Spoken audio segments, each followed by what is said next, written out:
Good morning, students. I welcome you all. Myself, Baby Rawat, your English teacher. I hope you all are fine. Today I am going to continue the chapter, The Summer of the Beautiful White Horse. But before I start, let's revise what we did in previous tutorial. So, we read about two boys, Aram and Murad. They are cousins. So, Aram is the narrator of this story. He is 9 years old and his cousin Murad is 13 years old, and both the boys are fond of riding, but they belong to a poor tribe, which is Gregorian tribe, and that tribe is famous for their honesty. So one day what happens that Murad comes to Aram's house on a white beautiful horse and invites him to ride, but Aram knows that the horse is stolen because he thinks that Murad cannot buy that beautiful horse. So with this, let's begin.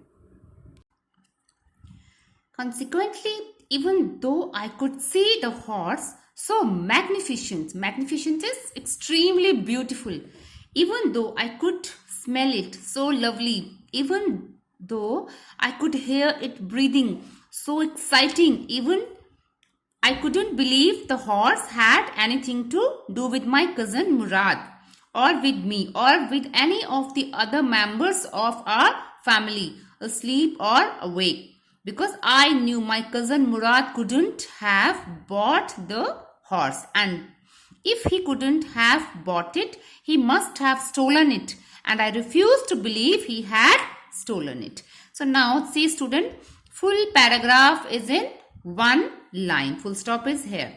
Consequently means as a result. So what is he saying? Aram is saying that though he could see horse, it was very beautiful. He could smell that horse, it was so lovely, and he could hear its breathing also. But one thing was in his mind, that it was difficult for him to believe that cousin Murad has bought it. Why? Because they were so poor. And apart from this, on the other side, he was not believing that he had stolen that horse. No member of the Gregorian family could be a thief. Now he is saying that they belong to that tribe and no member could be a thief, because that tribe is popular, famous for its honesty.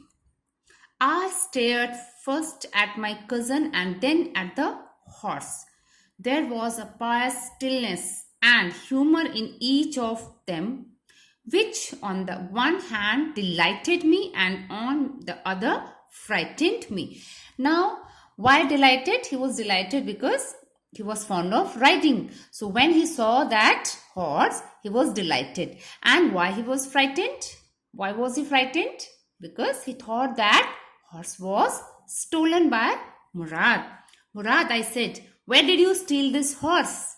Now he is asking, Aram is asking Murad, that from where did you get this? From where did you steal it?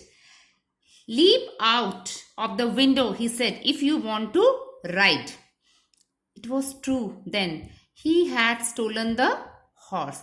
There was no question about it. He had come to invite me to ride or not, as I chose.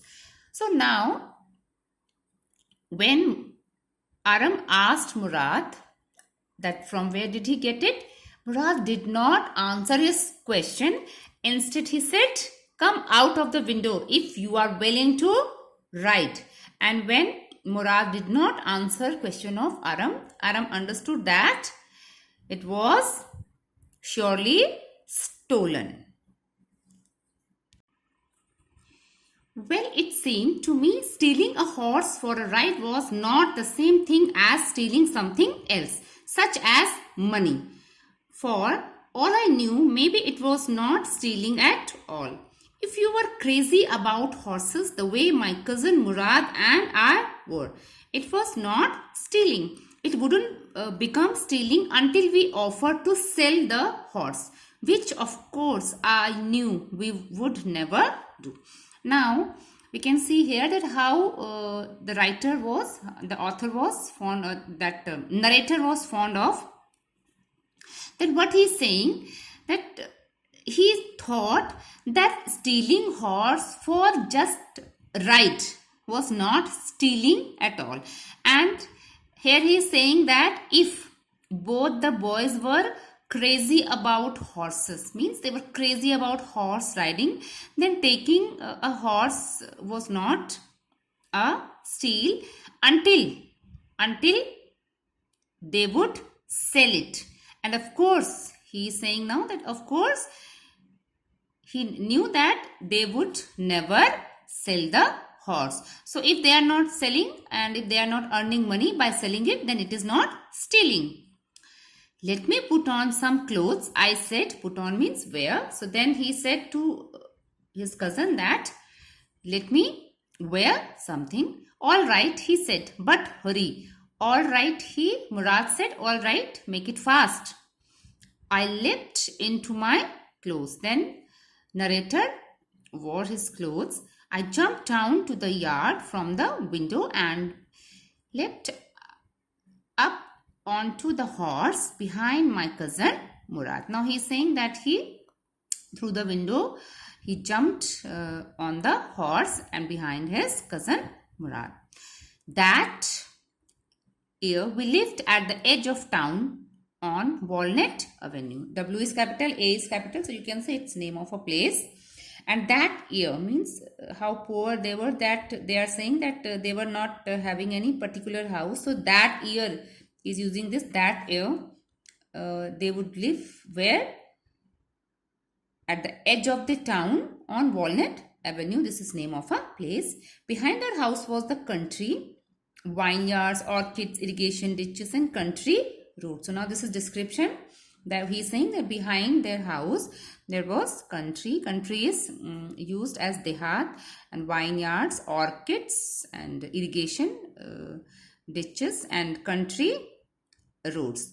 So ditches is actually trenches. If you have seen whenever this irrigation is done, so you can see small streaks are there, that this word is used for those streaks, ditches and roads also. Road was there. In less than 3 minutes we were on Olive Avenue. So he is saying that within 3 minutes, because they were riding horse, Murad was riding horse, so within 3 minutes they were there, Olive Avenue. This is again O capital, A capital, name of a place.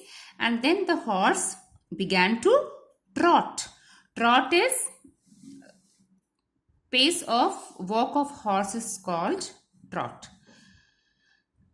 After that, the air was new and lovely to breathe. The feel of the horse running was wonderful. My cousin Murad, who was considered one of the craziest members of the family, began to sing. He began to roar. Now he is saying both the children were so happy, so happy that his cousin Murad, who was considered the craziest member of their family, he began to sing. For Murad, he was singing, but for Aram, what he is saying that he began to roar means he began to scream. Now it's time for homework. In previous tutorial, I gave you homework that you explore about the author William Saroyan.